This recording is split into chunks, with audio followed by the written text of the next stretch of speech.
Olá pessoal, tudo bem? Nesta videoaula nós vamos estudar a ideia de reta e a posição relativa que duas retas podem assumir em um plano. Faremos isso através da resolução de 3 exercícios. Na primeira questão, nós temos o seguinte: são dados dois pontos distintos, P e Q. Escreva quantas retas podem passar pelo ponto P e também pelo ponto Q. Vamos desenhar estes dois pontos na nossa tela. Primeiro o ponto P e depois o ponto Q, em uma posição diferente daquela ocupada pelo ponto P, ok? Aqui, por exemplo, tendo em vista que P e Q são pontos distintos, ocupam posições diferentes. Quantas retas podem passar pelo ponto P e também pelo ponto Q? Vamos ver isso.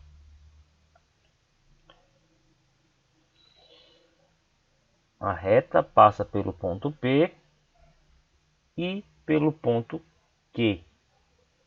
Vamos fazer um pouco prolongado assim, para dar a ideia de reta, tá? Lembrando que uma reta, ela não tem nem início nem fim. Ela é infinita para ambos os lados. E essa reta, ela passa pelo ponto P e também pelo ponto Q. Será que existe uma outra opção, uma reta diferente desta, que passe pelos mesmos pontos? A resposta é não. Por quê? Qualquer outra reta que passar pelo ponto P e pelo ponto Q, ela vai coincidir em todos os outros pontos que ela possui, certo? Então, é um fato muito importante da geometria, que por dois pontos distintos passa uma única reta. Vamos até escrever isso aqui.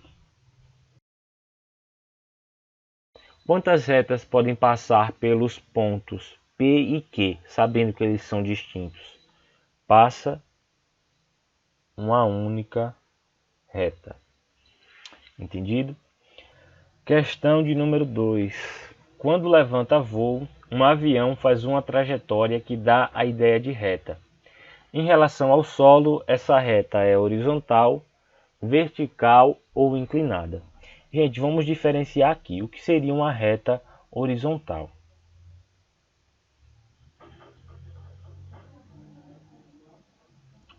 Uma reta horizontal, ela está na posição dos sentidos esquerda e direita, ok? Então, por exemplo, aqui, essa reta é uma reta horizontal.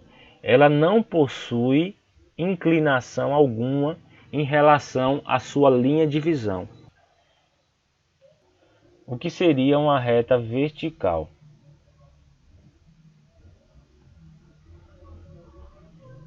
Uma reta vertical, ela está nos sentidos cima, baixo, ok?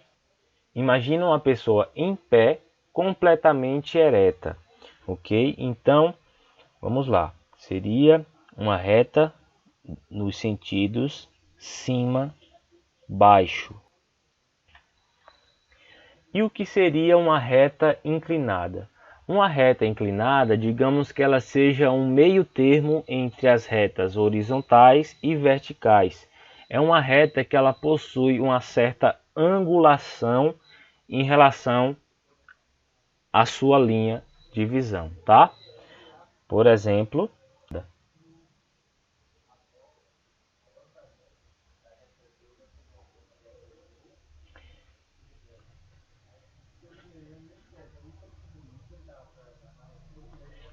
está aqui um exemplo de reta inclinada. Agora vamos nos atentar à nossa questão, tá? Quando levanta voo, um avião faz uma trajetória que dá a ideia de reta, correto? Sim. Em relação ao solo, ao chão, essa reta é horizontal, vertical ou inclinada? Vamos pensar aqui, em primeiro caso, horizontal.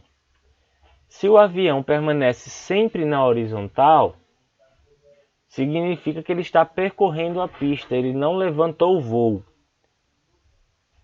Muito menos um avião, ele decola na posição vertical, ele não sai de baixo para cima. Por sua vez, um avião levanta voo fazendo uma certa inclinação em relação ao solo, em relação ao chão, ok? Em relação ao solo, essa reta que lembra a trajetória do avião, ela é inclinada. Vamos fazer aqui de uma maneira bem grosseira o que seria o desenho do avião, tá? Vamos lá.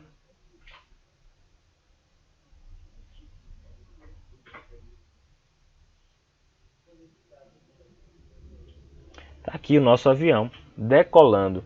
Possui uma certa inclinação. Tem um ângulo aqui, ok? Sempre que isso ocorre, a gente diz que essa reta se trata de uma reta inclinada. Resolvido? A nossa resposta é inclinada. Vamos agora para a nossa última questão, a questão de número 3, tratando especialmente da posição relativa entre duas retas. Questão de número 3. Observe a figura abaixo e dê a posição relativa das retas.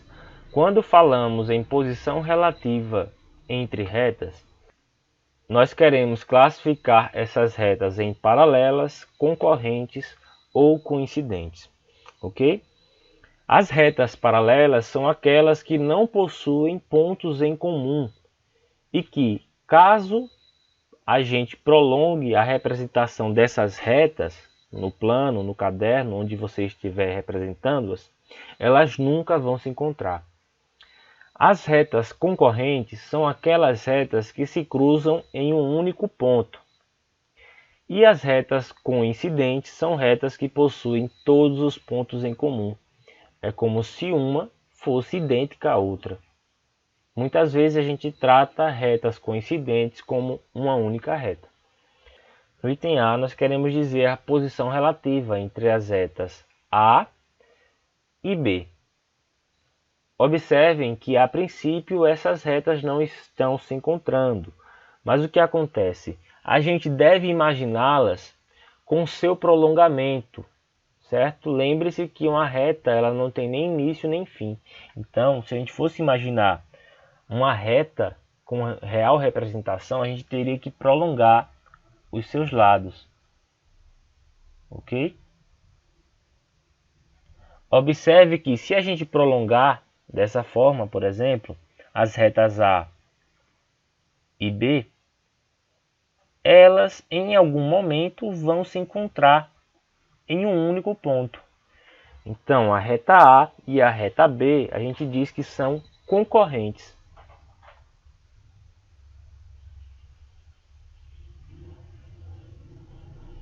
Ok? Elas concorrem em um ponto. Item B.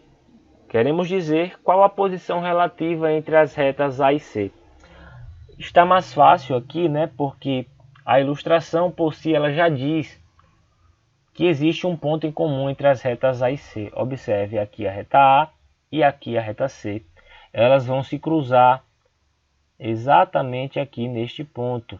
E este ponto é único. Portanto, A e C são retas concorrentes.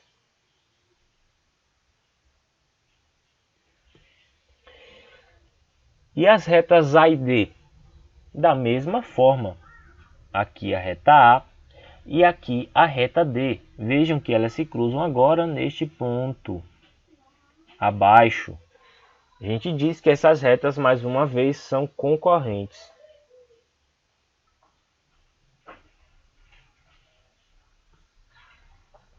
Item D. Qual a posição relativa entre as retas C e D? Observe agora, a reta C está aqui e a reta D aqui abaixo. Vejam que essas retas estão numa mesma direção e elas nunca se encontram, ok?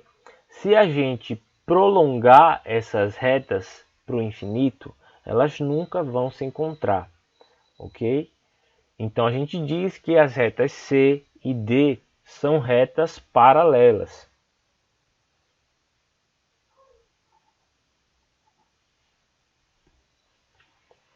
E no item E, queremos classificar as retas B e C, se elas são concorrentes, paralelas ou coincidentes. A reta B está aqui, enquanto que a reta C está aqui acima. Vejam que elas se cruzam neste ponto, um ponto único. Portanto, B e C são concorrentes. Entendido? E é isso, pessoal. Espero que tenham gostado do vídeo. Em caso de qualquer dúvida, postem seus comentários e deixem o like. Se inscrevam no canal para continuar recebendo conteúdos de matemática. Valeu!